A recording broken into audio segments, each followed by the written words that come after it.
Today, what we want to do is to try to put together a little overview of the most important biblical site, namely the city of Jerusalem, and then also some of the disciplines that have gone into the geography of the land of Israel, including archaeology, and talk a little bit about tells. For example, behind me, the Tell of Beit Shan is located.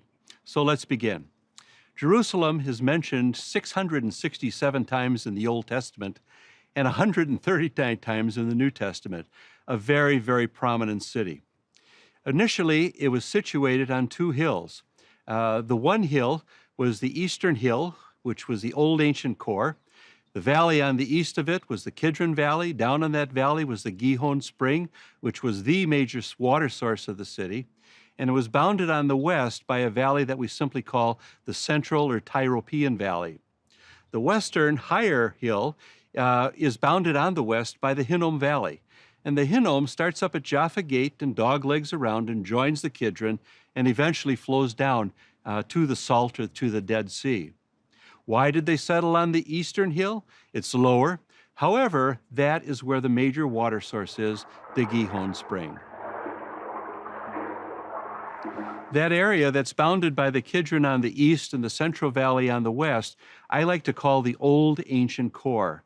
It's about 15 acres in size. So if you figure about 100 people per acre, Jerusalem was a city of about 1,000, 2,000 people, probably at the most. The history of Jerusalem goes back, way back into the 1800s. We realize that it was Abram who met Melchizedek at the city of Salem. And later in the Psalms, Salem is equated with the city of Jerusalem. We also read that Abram brought his son Isaac to the mountains of Moriah, and there bound Isaac, willing to sacrifice him. And later, when Solomon is building his temple, in 2 Chronicles chapter 3, we find that he's doing this on Mount Moriah, so that old Temple Mountain is associated with the binding of Isaac. We also find in the Elamarna letters, it's mentioned 6 different times. We realize that it was General Joab who gained access to the city via the Sinor. David made it his personal possession, a neutral city.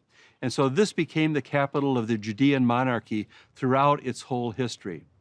The reason Jerusalem is important is not because it was on the International Coastal Highway or the Transjordanian Highway, but because Solomon built the temple there. It was the place where God chose to put his name, and the presence of the true and living God came to reside there in his temple. And from that point on, Jerusalem has been on the forefront of the monotheistic faiths. The history of Jerusalem, it was attacked on many occasions. I think of one right after the death of Solomon by Pharaoh Shishak in 925. Shishak is a name that not too many people recognize, but if you listen carefully to the beginning of the Raiders of the Lost Ark, you'll find that they believe Shishak took the Ark of the Covenant to Egypt. Ooh, this is good material. In any case, he probably didn't do that, but the city was attacked by Shishak. He did not actually destroy the city. After Shishak, what we find is that on numerous occasions, Jerusalem was attacked. The Israelite kingdom on the north occasionally attacked it. The Arameans from up in the Damascus area attacked it. But it was, of course, the Assyrian, Sennacherib, who laid siege to it in 701. And it was Hezekiah's prayer and the relief of that siege. We find, too, that the Babylonians are attacking Jerusalem a little bit later. And Jeremiah is prophesying that the Judeans literally should give up to the Babylonians. This didn't go over well with the populace of Jerusalem, but they were thinking back. Listen, God has chosen to put his name here. This is the place that was defended back in 701 against Sennacherib. Our theology is correct. Our history is correct. We can do anything we want. But Jeremiah goes to the temple precincts, Jeremiah chapter 7. And when these people come in and say, the temple of the Lord, the temple of the Lord, the temple of the Lord, Jeremiah says, your worship needs to be right and your obedience needs to be right. And the Lord, through Jeremiah, even says, let's go to Shiloh on a field trip, the place where the tabernacle had been located. What's going on there? In Jeremiah's day, it was a ruin.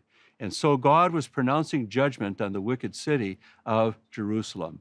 And of course, in 586, the Babylonians conquered the city, sacrifices ceased, and it won't be until the days of Zerubbabel that the temple will be rebuilt.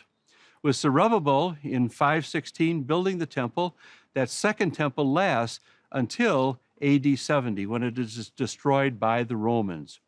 And so along the way, you have Herod refurbishing that temple, you have Jesus in the temple precincts, you have the early church meeting there. With the destruction of Jerusalem in AD 70, sacrifices cease. However, the Jewish population soon later, revolts in 132, and in 135, the Roman emperor decides enough of this revolution in the southeastern corner of my empire. He removes all the Jews from Jerusalem. He renames the place Aelia Capitolina, and that was its name for hundreds of years until the Muslim conquest. So this is a very short synopsis of the history of Jerusalem. I commend to you a good book on Jerusalem or chapters on Jerusalem. It's a very, very, very fascinating study.